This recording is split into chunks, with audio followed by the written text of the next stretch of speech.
विधान परिषद निवडणुकीसाठी आता भाजपानं कंबर कसल्याचं पाहायला मिळत आहे आणि पदवीधर निवडणुकीसाठी आज भाजपाचा मेळावा असेल। संध्याकाळी 7 वाजता रंगशारदा येथे भाजपाचा हा मेळावा होणार आहे। उपमुख्यमंत्री देवेंद्र फडणवीस आणि भाजप मुंबई अध्यक्ष आशिष शेलार यांच्या प्रमुख उपस्थितीत हा भाजपाचा मेळावा संपन्न होईल। महत्त्वाची बातमी आपण भाजपाच्या गोटातून पाहतोय। या संदर्भात माहिती देत आहेत आमचे प्रतिनिधी ओम देशमुख सध्या आपल्या सोबत आहेत।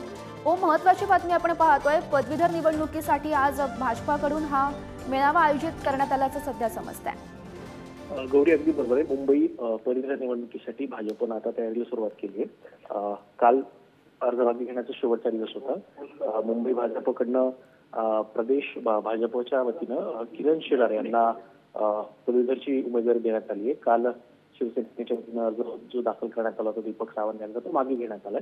या सगळ्या पार्श्वभूमीवरती आता भाजप विरुद्ध उद्धव ठाकरे यांची शिवसेना असा हा संघर्ष पाहायला मिळणार आहे। या पार्श्वभूमीवरती आज वांद्र्याच्या रंगशारदा सभागृहामध्ये संध्याकाळी 7 वाजता मुंबई विजय संकल्प मेळावा अशा प्रकारच्या एका कार्यक्रमाचं आयोजन करण्यात आलंय।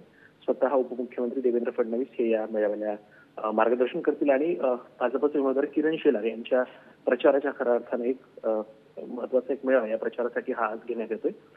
त्यामुळे मेळाव्यामध्ये नेमकं काय होतं आणि कशा प्रकारची भाषणं केली जातात याकडे सगळ्यांचं लक्ष। हो, नक्कीच ओम, या मेळाव्याकडे सर्वांचं लक्ष लागलेलं आहे। या सर्व घडामोडींवर असंच लक्ष ठेवून राहा।